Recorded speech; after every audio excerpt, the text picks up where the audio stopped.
In this video, these dance professionals are going to give you 3 reasons why you should not pursue wedding dance choreography for your wedding dance. Oh, Joel, did you just say that? I think I just did. But we will also show you at the end of this video the alternative that works much better than memorizing choreography.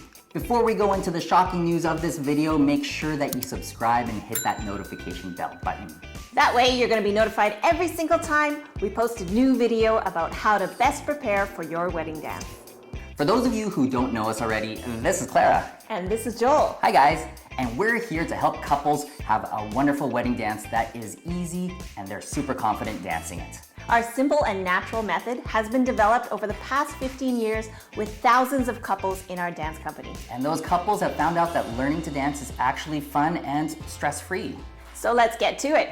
So reason number 1 why we don't think that you guys as beginner dancers should pursue wedding choreography for your wedding dance.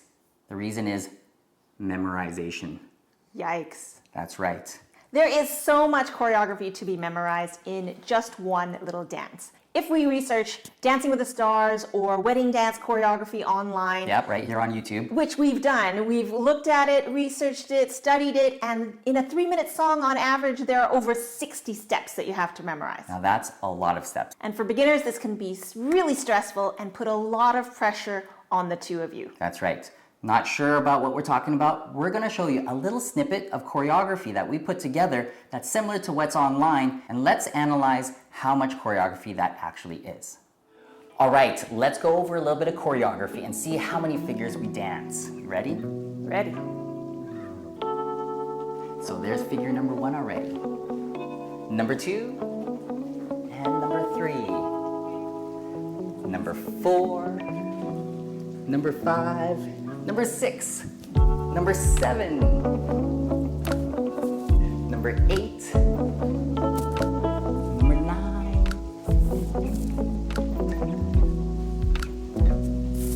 and number 10. So let's break down what Joel and Clara just danced for you. That was about 30 seconds worth of choreography. And typically a wedding dance song is about 3 minutes long. All right, so we counted about 10 figures that we danced.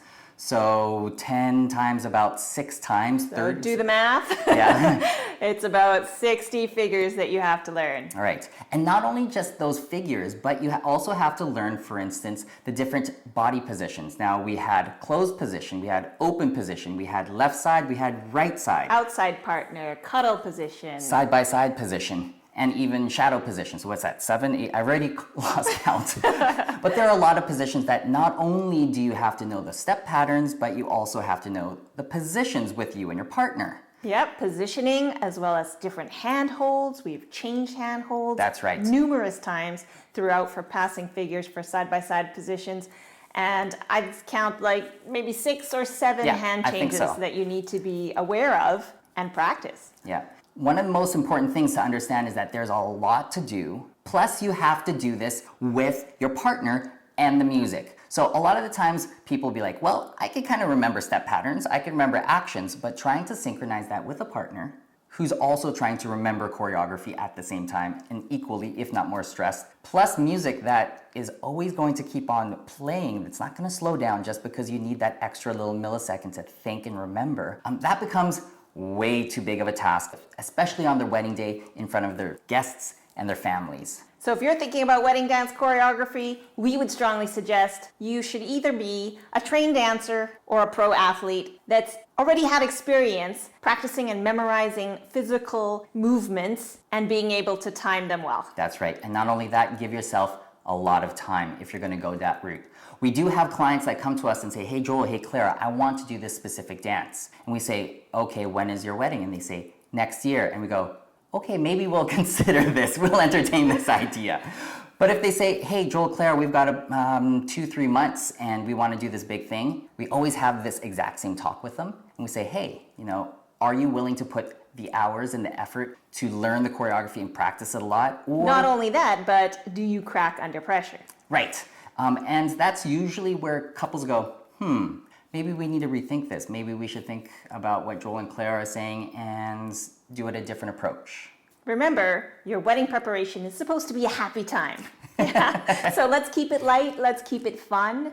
simplify it, and not get too bogged down with wedding choreography. The second reason why you should not pursue wedding dance choreography is because it is very obvious when you fail. That's right. It is an unforgiving way of going through a dance. Now, of course, professionals, we do this on a daily basis, and therefore there's a low chance of failure, but we have to be realistic as beginner dancers, and we always take this approach with our students. It's not if you're going to screw up, it's when you screw up. And therefore, how do you deal with those screw-ups and make sure that your wedding dance is still awesome in the eyes of yourselves as well as your guests? So when you mess up, you have to not only resynchronize with each other, but you also have to find your place in the choreography with the music. Because as Joel said, the music is going to keep on going. It's a moving target. So you have to find your way back to where you were supposed to be. That's right, which is very, very difficult because we got all these different variables and trying to match all those after you've screwed up and your brain is going, oh my gosh, I just screwed up. Panic. Where am I supposed to go next? When am I supposed to do this? It becomes a very snowballing effect of dominoes that are just keeping on cascading. Now let's see what happens when the choreography gets messed up. All right, let's go through that same bit of choreography, but there's going to be some screw-ups, and we're going to narrate what's happening in the dancers' heads. All right, this is going good. We're getting ourselves going. She's going to pass on my left. Good. This is nice and smooth. I'm going to my right. Okay, now we're going to roll in. Oh, how come he's not going into the outside partner, the spin? Oh, right, the outside partner, right. Oh no. Thank God he remembered. Now we're off time. How am I going to get myself back on time? Okay, we're going to go to the shadow now. Where's the lean? What's she doing? Oh gosh, the lean. Yes. Yeah, okay. Now we need to get ourselves into the shadow. Hurry up. Why is he rushing me? As we just demonstrated, when you're focused on wedding dance choreography, it's obvious when you fail. That's right. And although when we were dancing as professionals, we could have smoothened things out a little bit more than what we had shown you, but we're trying to show you the reality of beginner dancers trying to negotiate choreography and trying to stick to it, and really what happens in real world situations when it fails, when it breaks down and somebody, like for instance me, the lead, forgot a few different figures, while Clara is still on the same script, expecting and still dancing on the choreography. And you could see not only in our bodies that something happened that was a mistake, but also it was written all over our faces. And that's really not something that you guys would like to have on the dance floor in front of your guests. On your wedding day. Before we go into reason number 3, we'd love to hear from you. And write down in the description below how many figures you feel that you can confidently dance on your wedding day. The third reason why you should avoid using wedding dance choreography is because of the lack of authenticity when you're doing it. That's right. When we're thinking about a wedding, we're looking at a celebration between two people and celebrating how they're coming together as a couple. Now, if we're dancing to choreography, the dancers are thinking about the choreography, not with each other. And that really now doesn't connect with the whole idea of the wedding. We want the wedding to be intimate, about the feelings that you share towards each other, not the feelings you have in your mind about memorizing choreography. That's right. And we talked about this a little bit earlier this this video, but when we watch videos on YouTube or on TV, they're professional dancers, and people look at that and go, wow, they're really connected. There's always comments about, oh, it looks so natural, and they look so beautiful looking at each other so sweetly.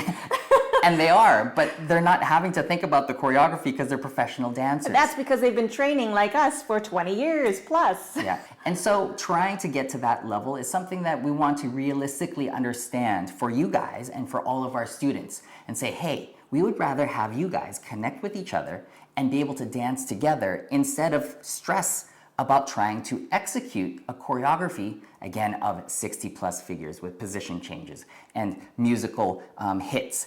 So if you're not doing wedding dance choreography, what are you going to do for your wedding? That's a good question, Clara, because you guys are probably watching this video to try to figure out what to do for your wedding dance because you're not dancers in the first place. And you probably thought, like most people, that I need to learn choreography to dance at my wedding. But that's not true. There is another alternative. That's right. You don't have to learn choreography to dance together. You could actually, now listen to this, learn to dance together. Did you just say that, Joel? It might seem like a daunting task, and you think, and most people would think, it would be easier just to remember a few steps and be done with it. But the requirement, like we've outlined in this video, is showing that it's a huge requirement, actually. Instead, what we always suggest for our couples and our clients to do is to actually learn how to dance together, have fun, be connected, and use those skills to dance at their wedding. And use the KISS principle. Keep it simple. Learn a few figures, just a handful, and have fun with it. And it's going to be the most awesome dance experience that you've had for your wedding. Authentic, natural, and the guests will love it. Not sure what that's going to look like? Well, let's find out. All right, now let's see what it looks like when we're just dancing without choreography.